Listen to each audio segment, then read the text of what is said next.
eu, se tivesse um pouquinho de prudência e um mínimo de juízo, deveria fazer aqui um discurso extremamente emocionado, arranhar aqui, quem sabe desafinadamente, uma musiquinha, para expressar o sentimento dominante no meu coração, que é da gratidão por todas as palavras generosas dos movimentos, dos líderes políticos dos partidos irmãos que estão aqui nos dando grande honra e alegria de estarem conosco, e especialmente da companheirada, homens e mulheres do meu partido, o PDT, o partido de Brizola, de Getúlio e de Jango. Se eu fosse um homem prudente, um homem ajuizado e me desvencilhasse daquilo que o meu coração manda, eu diria: muito obrigado, isso que vocês me deram não tem preço, eu vou ali ganhar uma eleição para vocês e não tem quem tome. Mas eu não sou ajuizado e muito menos prudente. Não sei porquê eu nasci com coragem de mamar em onça. E eu vou enfrentar essa sequência de belíssimas orações, todas generosas, todas pródigas no estímulo a esse velho lutador, embora aos 64 anos de idade ainda me dê muita energia para o futuro. Eu quero pedir a permissão de vocês para fazer como fazia o padre Antônio Vieira, o grande padre Antônio Vieira, talvez a maior pena da língua portuguesa, que antes de cometer os mais longos sermões dizia para suas plateias: desculpem, não posso ser breve. Então, por favor, me desculpem, eu não posso ser, para além da imensa gratidão que eu quero expressar, eu não poderei ser breve hoje. Eu falo pelo coração dos meus companheiros do Espírito Santo, das minhas companheiras e companheiros da Serra, eu falo ao Brasil. Hoje, tudo que a gente fala está sendo filmado, está sendo imediatamente transmitido, e eu quero cumprimentar algumas pessoas para cumprimentar todos e a todas, a cada um e a cada uma de per si, que nos deram esse sábado, hora de descansar um pouco, hora de conviver com a família, mas ainda que sabendo que a política brasileira está virando essa coisa imunda que já virou, estão aqui nos dando essa força, esse prestígio. Quero cumprimentar todos e a todas em algumas pessoas. A você, meu irmão, que a vida me deu e que é o escudo que me protege, é a ponta de lança que vai abrindo os caminhos, e eu que tenho 40 anos de vida pública, digo limpa apenas porque é meu dever, mas num país em que a conversa fiada da corrupção está na boca dos maiores corruptos, é bom que eu diga que eu tenho 40 anos, nunca respondi por um mal feito, por uma corrupção, nem para ser absolvido, o que nada mais é do que a minha obrigação. E hoje eu tenho esse amigo e irmão abrindo os caminhos, me protegendo, me estimulando, e eu nunca tive isso em 40 anos de vida pública. E olhe que eu sou um homem com muitas amizades pelo Brasil lá fora. É a ti, meu irmão Carlos Lupo, que eu saúdo por primeiro entre todos os companheiros. Eu quero cumprimentar esse que é o nosso militante padrão, muito agradecido, porque quando o cidadão não está afogado nas pesquisas, é que você conhece os amigos. Eu sou um velho ganhador de eleições, já ganhei muitas eleições. Na minha paróquia, lá no Ceará, nunca perdi nenhuma. Nem para os poderosos Fernando Henrique na eleição, ou São Lula, lá no Ceará eles comeram aqui, porque lá no Ceará, onde me conhecem, por o bem e por o mal, eu ganhei todas as eleições. E eu conheço o que é ganhar uma eleição e também sei o que é perder uma eleição, por mim e por muitos companheiros que eu fiz. Portanto, os amigos a gente reconhece é na hora que você está começando a batalha e que não parece que a vitória vai ser o seu prêmio. A gente constrói a luta reconhecendo os amigos daquela primeira e mais arriscada hora. E eu tenho nesse casal a quem eu quero agradecer profundamente, não só a história, mas esse banho de povo gostoso que estão me dando hoje, Sérgio Vidigal e minha querida irmã, amiga, companheira Sueli Vidigal. O Sérgio e a Sueli fazem parte, né, desse que é o modelo de militante extraordinário, que fazem a tarefa de parlamentar com grande talento, sem nenhuma contradição ou incoerência, assumem que não é comum, é muito raro um grande parlamentar, uma pessoa que se expressa bem, ter também o dote, o talento de administrar dinheiros, de administrar pessoas, né, de limpar a rua, de tapar buraco, de fazer o posto de saúde funcionar ante todas as dificuldades. Sérgio, meu irmão, Sueli, minha irmã, muito obrigado a vocês por tudo e por serem a expressão mais eloquente daquilo que nós sonhamos para o PDT. Quero cumprimentar ao novo diretório, a nova direção, desejar muito boa sorte. Vocês vêm para tomar o fio da história, tomar uma bandeira que é muito respeitada no Brasil inteiro, por todo mundo, na pessoa do nosso jovem, novo presidente, o Everson Meirelles. Boa sorte, conte comigo, vamos trabalhar juntos. Me comove muito a presença da companheirada num sábado, mas algumas pessoas que não têm obrigação protocolar nenhuma, saírem de longas distâncias, 5 horas de carro, para estarem aqui conosco, sem ser da nossa agremiação partidária, é uma expressão de muita gentileza, fruto do prestígio merecido do Sérgio e da Sueli, mas as palavras que me dirigiram são palavras de pessoas que transformam a gente em amigo incondicionalmente. Todos nós queremos muito a filiação deles todos para ontem. Se não correr, daqui a pouco a gente tranca a porta e vai levar vocês para uma salinha ali, de onde só sairão tendo assinado. Mas, por agora, fica a minha gratidão pela honra especial que me concedem. Você, minha cara deputada Janete de Sá, você, meu caro Guerino Zanon.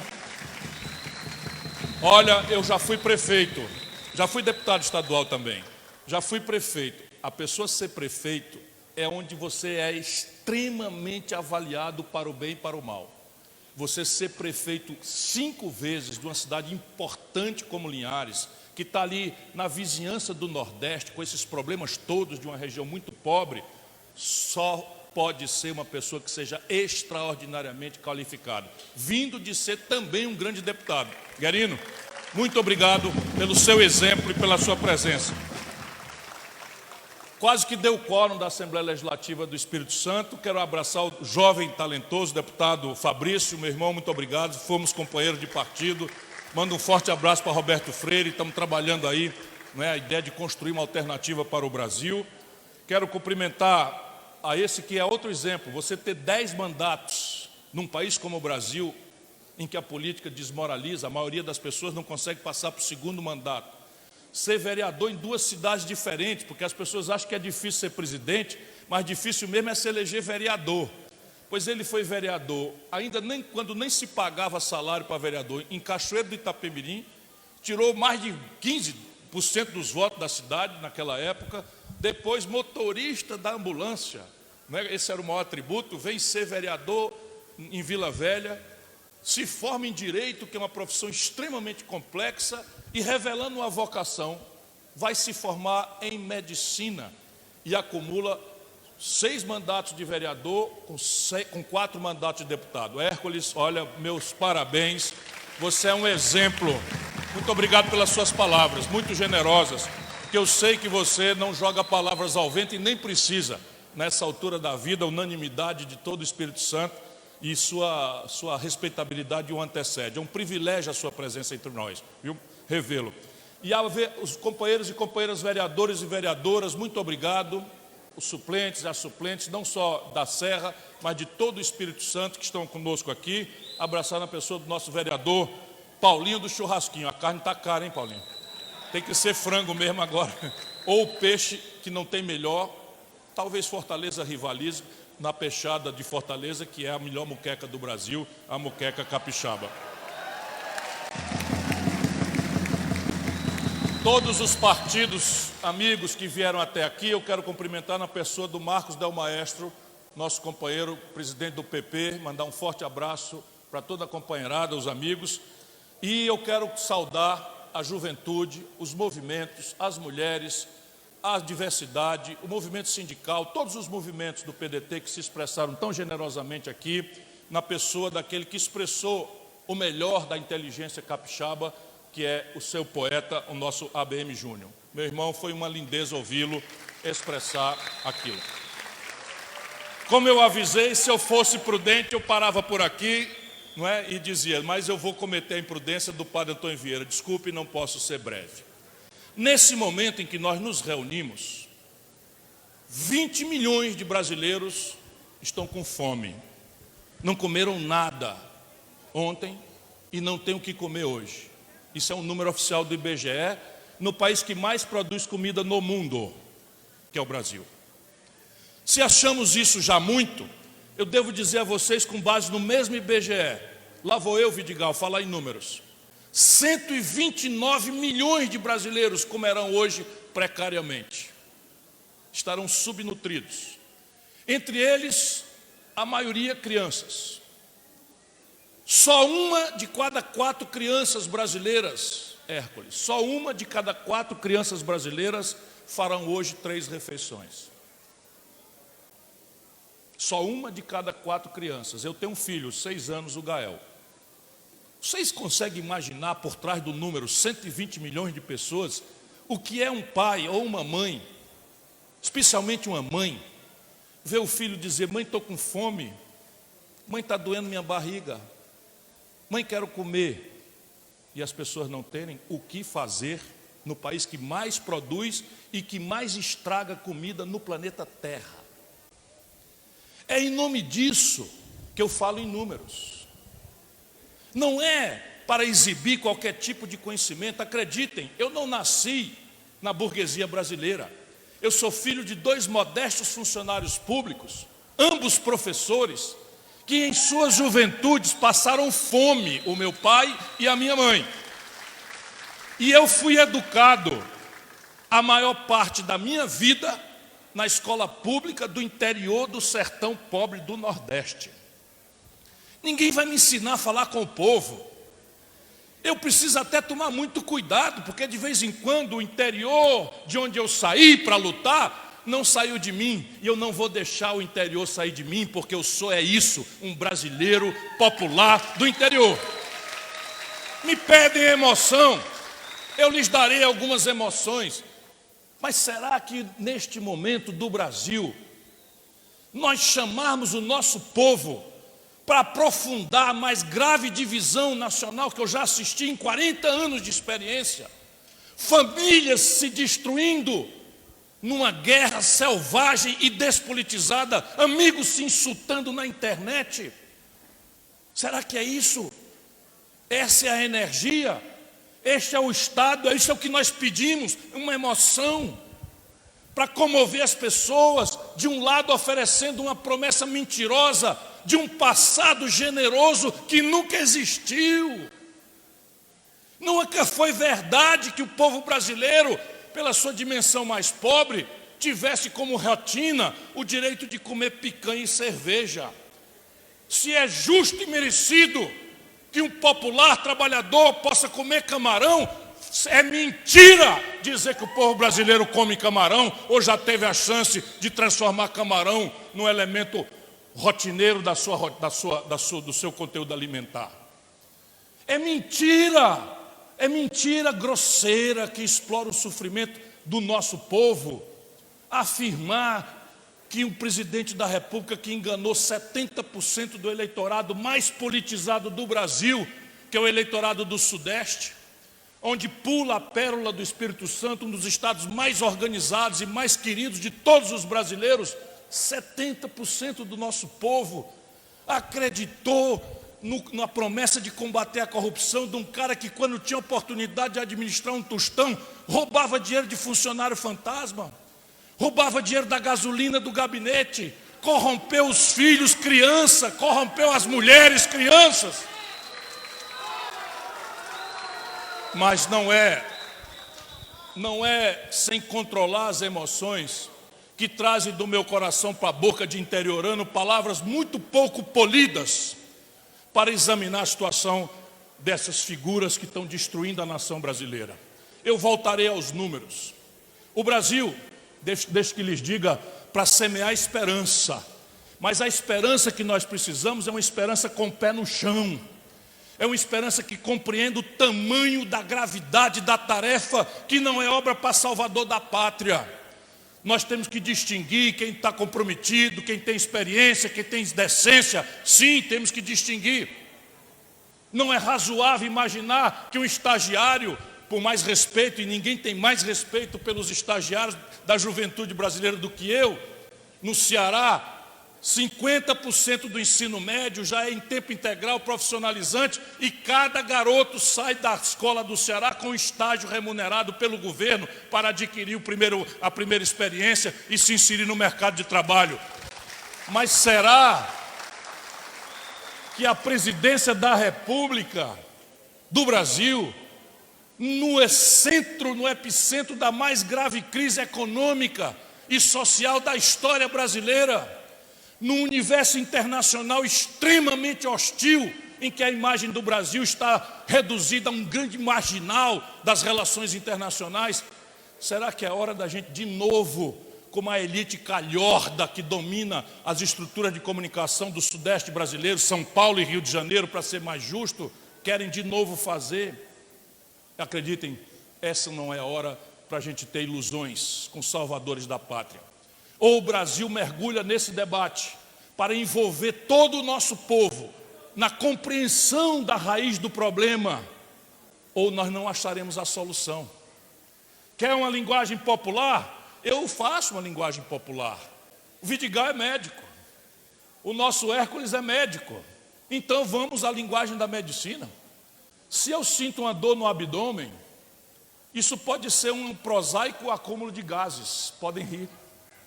Dá um pulinho ali no banheiro rapidamente e volta saciado, sem precisar dizer o que aconteceu. Pode ser. Muitas vezes a dor no abdômen é só essa razão prosaica. Mas às vezes é uma infecção que exige para a sua inteligência exames e uma consulta com um especialista. Às vezes é pior.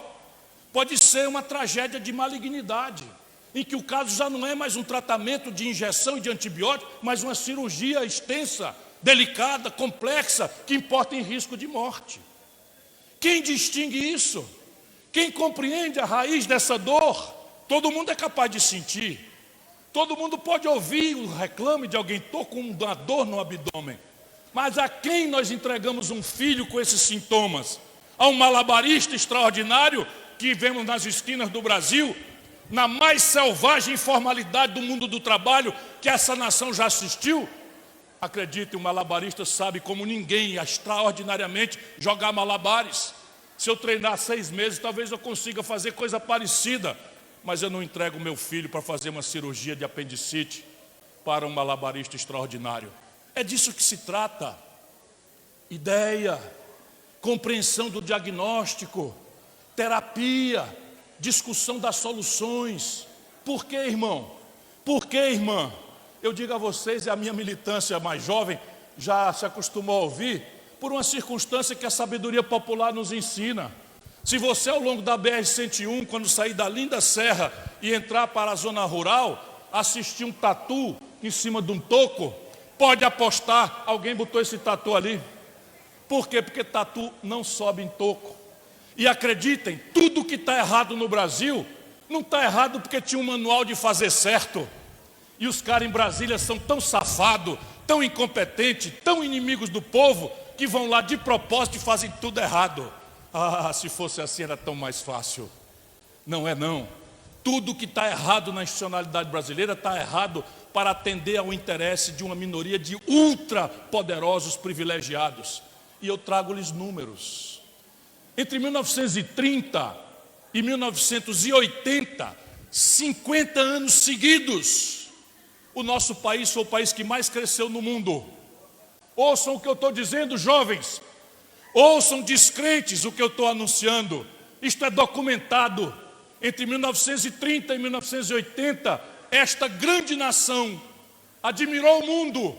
Ela é mencionada nos livros de economia do planeta Terra, no circuito universitário internacional que eu frequento, como o milagre brasileiro. Crescemos 6,7% ao ano, 50 anos seguidos. Cometemos muitas imprudências, omitimos-nos de tarefas muito graves, mas para pegar esse número e a gente encadear o raciocínio e eu não ser tão chato quanto o Padre Antônio Vieira, embora seus sermões fossem lindamente bem escritos, o que definitivamente não é o caso dessa minha breve oração. Breve é ironia com Carlos Lupe, que nos deu aqui não só uma bela e emocionante fala, mas nos brindou com a sua voz entoada e afinada. por duas ocasiões numa fala só. Pois bem, entre 1980, quando um fenômeno aconteceu, e eu não vou ser chato para examinar esse fenômeno aqui, o Brasil, que era um país que mais crescia no mundo, 6,7% ao ano, despenca entre 1980 e ontem, 2010, para crescer apenas ridículos, insuficientes, 2,5% ao ano. Já deveríamos colocar na cabeça uma discussão. O que aconteceu? Por que nós passamos meio século crescendo com suficiência para empregar todo mundo e gerar excedentes para modernizar o país, criar uma estrutura rodoviária, criar o BNDES, criar a Vale do Rio Doce, criar a Petrobras, criar a Eletrobras, criar a Telebrás, criar a Siderbras, enfim, ser a 15ª economia industrial do mundo, partindo do nada, para de repente agora 2,5% de crescimento ao ano. Eu vou pular, porque estou preocupado com a hora do seu almoço. Mas isso a gente precisa entender. Entre 2010, é ontem, e 2020, antes da pandemia, é ontem. O Brasil, pela primeira vez em 120 anos, cresce zero. Alguém já considerar, isso é um discurso sobre economia? Isso não é um discurso sobre economia? Qual é o problema do povo brasileiro hoje? Emprego, salário, serviços públicos precários, não é? Precariedade da saúde, precariedade da educação. Tudo isto é uma consequência estrutural da leitura deste número que eu estou tentando repartir com o povo brasileiro, para a gente entender qual é a natureza dessa dor extrema que o tecido nacional brasileiro está sentindo, pedindo uma análise de um especialista e uma terapia de pessoas que sejam capazes de achar a equação da cirurgia extensa que nós precisamos fazer. O Brasil, entre 2010 e 2020, teve 3 regimes absolutamente distintos. A retórica dominante na propaganda, completamente diferente. As cores no poder, completamente distintas. A ideia de que o Chico, o Manel ou a Maria eram os culpados ou os pródigos milagreiros, completamente diferentes. Olha o número, com todo respeito a todo mundo, cada um deu sua contribuição. Eu estava lá ajudando todos, e quando a contradição veio, eu fui embora e protestei contra todos, porque acho que a minha tarefa é ajudar o Brasil, pouco importa o meu interesse particular. Ou alguém duvida que se eu tivesse assinado uma carta aos brasileiros, eu já não era um ex-presidente da República no Brasil. Eu sei quantas oportunidades me ofereceram em troca da minha alma. Eu não quero ser presidente do Brasil vendendo a minha alma. Eu quero ser o cara que mudou a história do Brasil junto com o povo. 10 anos, não foi que eu lhes disse que o Brasil cresceu zero? Pois bem, 6 anos desses 10, quem nos governava era o PT, com a bandeira vermelha, com a retórica de esquerda. Depois, 2 desses 10 anos, foi o Michel Temer, que foi trazido à vice-presidência da República, portanto, a linha de sucessão do Brasil, pelo pragmatismo sem limite do Lula. Eu protestei, quem duvidar, veja na internet, eu dizendo, não faça isso, pelo amor de Deus, botar um homem desse na linha de sucessão, isso vai dar aquela palavra que a gente não fala porque agora é mais elegante, mas no interior a gente fala aquela palavra que começa com M e termina com A e tem um R no meio para fazer sonante a sílaba. Será que eu sou profeta? Não, eu conheço a vida brasileira, conheço todos eles. Pois bem, 2 anos de Michel Temer e 2 anos de Bolsonaro. Olha as cores do Bolsonaro, olha a retórica do Bolsonaro, olha o anticomunismo fictício, estúpido do Bolsonaro. Só que por detrás, olha o tatu onde ele está. O que tem em comum a todas essas retóricas e conversas diferentes é o mesmo modelo econômico, Janete. Pesquisem, eles chamam de tripé macroeconômico. Como eu posso deixar de falar, Sérgio? Tripé macroeconômico é o símbolo, para ninguém entender, de um modelo de economia política que bota o tatu no toco e pode entrar Chico, Manel, Maria, Partido Azul, Partido Encarnado, todos, por mais diferentes que sejam pessoalmente, são muito diferentes, vão lá para beijar a cruz da especulação financeira e da prevalência do dinheiro sobre a produção, sobre o trabalho e sobre a dignidade dessa grande nação chamada Brasil. Quando acabou Quando acabou o nosso experimento progressista, o povo brasileiro, eu estou terminando, deu a nós, a esse campo de promessas sociais, democráticas, etc., 6 vitórias consecutivas, Guerino. O povo brasileiro deu 6 vitórias consecutivas da debacle do Collor para cá. Para a retórica progressista, para a retórica do progresso, do desenvolvimento e tal. 2 do Fernando Henrique, 2 do Lula e 2 da Dilma. Quando acabou essa experiência, olha o Brasil real que nós temos. 5 pessoas, olha o tatuzão no toco, agarrado com as unhas ali para não descer nunca. Se nós não tirar dele na marra, na força, respeitada a licença do IBAMA naturalmente, porque o tatu aqui é metafórico, né? O tatu é metafórico. Olha o tatu no toco. 5 pessoas no Brasil, meus companheiros capixaba, 5, os dedos de uma mão, acumulam hoje a renda dos 100 milhões de brasileiros mais pobres. Essa comida com a qual eu comecei a lhes falar, que está faltando na mesa de 129 milhões de pessoas, parte importante delas, nossas crianças, no país que mais produz comida no mundo, portanto o problema é político. 5 pessoas acumulam a renda que os 100 milhões de brasileiros mais pobres possuem. E esses 5 não pagam imposto. Eu vou dar um número para vocês para encaminhar a conclusão do meu raciocínio no simbólico. Os neuropsiquiatras, neurocientistas dizem que a hora mais crítica de formação da engenharia do cérebro de uma criança está entre os 0 e os 3 anos. No Brasil, 5 milhões de crianças pobres, faveladas, das periferias, não têm creche. O que é um problema em si para as crianças, que compromete o futuro, e um coadjuvante trágico para especialmente as mulheres, que não tem com quem deixar seus filhos para ir para a batalha da vida, que está cada vez mais selvagem. Sabe quantos milhões de crianças eu colocaria só com a dispensa de imposto que o lobby e a corrupção conseguiu em Brasília durante os governos ditos de esquerda do Brasil? Vocês sabiam?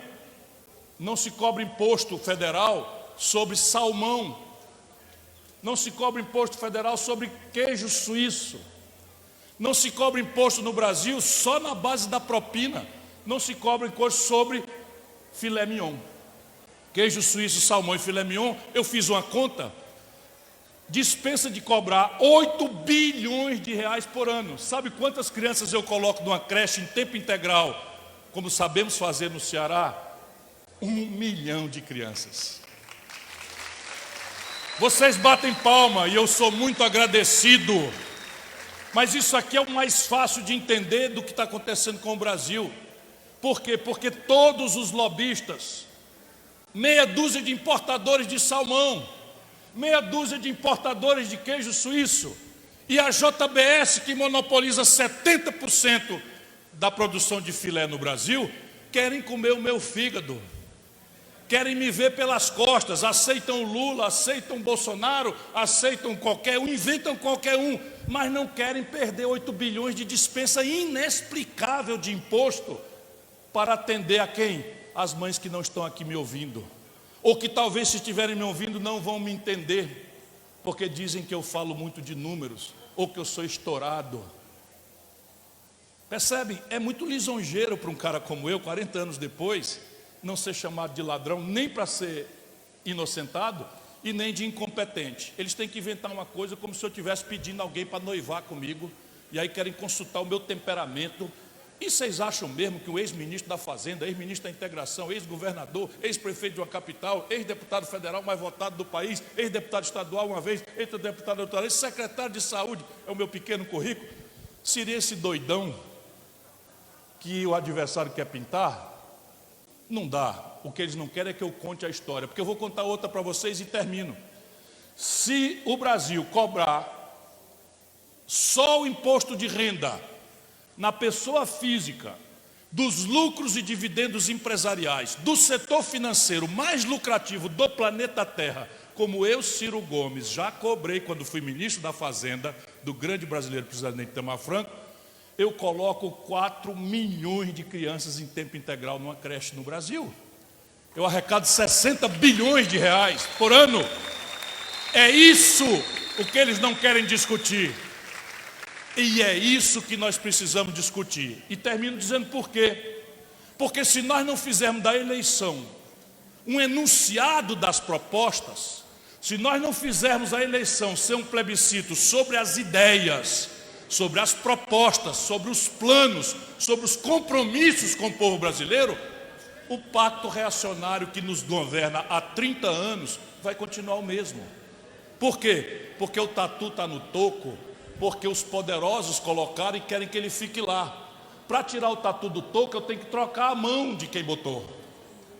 E essa mão, que é a mão do povo brasileiro, não pode ser chamada a reagir fazendo a paixão ou o ódio contra Chico, Manel ou Maria. Se fosse só Chico, Manel ou Maria, acredite, era muito fácil resolver a equação brasileira. Não é. Nós precisamos amadurecer um novo e generoso projeto nacional de desenvolvimento. E eu lhes digo o que é isso. Projeto, sabe o que é? É um plano. Alguém administra sua vida pessoal, seu pequeno negócio sem um plano? Pois bem, o Brasil não tem plano para nada. Como é que eu posso falar em educação, em ciência e tecnologia? Como é que eu posso falar em estrada, em aeroporto, em porto, em petróleo, sem um plano? O Brasil não tem plano para nada, é da mão para a boca. Nada vai acontecer no Brasil sem um plano nacional. Por quê? Porque a condição de produzir, de trabalhar, de ter emprego não é global.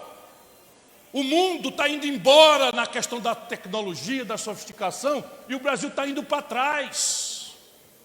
Com a chegada do 5G, vocês pensam que isso não é popular? Todas as profissões que nós conhecemos desde a Revolução Industrial vão morrer, porque vão ser substituídas por máquinas, robôs e algoritmos. E nós estamos deixando a nossa juventude numa escola de decoreba, aprendendo o beabá ou a mentira de que Pedro Álvares Cabral descobriu o Brasil por acaso, com o professor se esfolando para rabiscar no giz, enquanto o mundo está na realidade virtual. Isso não vai acontecer por acaso, tem que ser um projeto nacional, porque o mundo se financia há 15 anos a juros zero, Sueli. Um jovem capixaba, se quiser começar um pequeno negócio, vai pagar 50% de juro e vai ter que arrumar garantia. Um jovem não vai achar garantia onde? Sabe quanto é a taxa de juros no Japão, na Europa, nos Estados Unidos? Há 15 anos, zero. Você toma $1.000 emprestado, um ano depois você está devendo $980, porque está o juro menor do que a inflação. E no Brasil está aumentando a taxa de juros. Ninguém quer que fale em números, Vidigal. Eles agora, ninguém nem presta atenção, aumentaram a tal de Selic. E eu sei que até o auditório vai se dispersando, mas o militante do PDT tem que levar essa discussão, porque é nela que nós vamos ganhar. Aumentar a taxa de juros, 1,5%, quarta-feira agora. Sabe quanto é que custa do mesmo cofre que paga saúde, que paga educação, que paga buraco de estrada, ciência e tecnologia, segurança pública, salário, aposentadoria? Sabe quanto é que custa essa pancadinha de 1,5%? 75 bilhões de reais por ano. 2 anos do Auxílio Brasil, que tem que fazer uma PEC do calote, em que um cidadão perde 15 anos brigando na justiça mais morosa e irresponsável do mundo, que é a justiça brasileira, e que quer apresentar um candidato a presidente da República, um juiz picareta que não sabe ler, vendido aos estrangeiros. Ah, mas ele vai ouvir, porque eu não vou deixar produzir um novo Collor e um novo Bolsonaro, só porque o PT não tem condição moral de enfrentar um picareta. Eu tenho condição moral de enfrentar esse picareta. Pois bem, a tecnologia, a condição do financiamento obriga que o projeto seja nacional. E desenvolvimento, eu termino. Se o Brasil não crescer de novo, nós estamos botando 2 milhões de bebês por ano, pedindo uma expansão da atenção materna infantil, que já é mala e porca no Brasil. Em seguida, essas crianças precisam de creche, do ensino infantil, do ensino médio. Na hora crítica de profissionalizar nossos garotos, adolescentes, o Brasil está tendo 60% de evasão escolar. De cada 100 garotos que estão na escola média no Brasil, 60 saem antes de adquirir qualquer condição educacional ou para o trabalho e vão para a rua ser o exército de reserva da ronda, do consumismo, com a frustração da renda dos pais e o narcotráfico oferecendo a ilusão de que se ele levar uma trouxinha disso ou um quilinho daquilo, ele vai ser rico e vai poder comprar o tablet. Sabe quantos aumentou na mão da esquerda brasileira a população carcerária do Brasil? Os números são esses. Quando o Lula tomou posse, nós tínhamos 280 mil pessoas aprisionadas no sistema penitenciário brasileiro. Hoje, meu compatriota, se nós colocarmos os mandados de prisão em aberto, que são quase 200 mil, nós temos 1.230.000 brasileiros condenados à cadeia. Quem são eles? Os bandidos da política? Não, esses assumiram a presidência da Câmara e estão ditando o orçamento secreto. São os canalhas da sonegação? Não, esses estão comprando a carteira de crédito do Banco do Brasil de 3 bilhões de reais por 300 milhões de reais. Não, sabe quem são os 1.200.000 aprisionados no Brasil? Jovens, negros e pobres das periferias do Brasil, cujo primeiro crime, para 80% deles, foi distribuir droga, sem cometer nenhuma violência. Eu não acho que distribuir droga seja uma atividade que a gente tenha que alisar ou passar pano, não é isso que eu estou dizendo. Mas será que é correta a política de pegar um garoto que foi iludido de arranjar dinheiro para comprar o tablet que a televisão está dizendo para ele que ele tem que ter, o celular que ele acha que tem que ter, a camiseta de marca que ele acha que tem que ter, senão não vai arrumar namorada, ou a menina que vai ter que ter o tênis, senão ela não vai arranjar namorado? Será que o lugar correto é meter num presídio, onde ele vai encontrar uma facção criminosa na primeira noite e vai dizer, ou se filia aqui na facção, ou vai ser currado ou morto, e ele imediatamente se filia, e agora não, agora ele passará a ser um bandido organizado de altíssima periculosidade, que está dominando a periferia de todos os lugares do Brasil. Olha, nós precisamos falar em números, mas antes de mais nada, nós precisamos entender qual é o sentido moral superior de nós estarmos à luta. Antes, eu queria muito ser presidente do Brasil. Agora, eu tenho que presidir o Brasil. Muito obrigado a todos.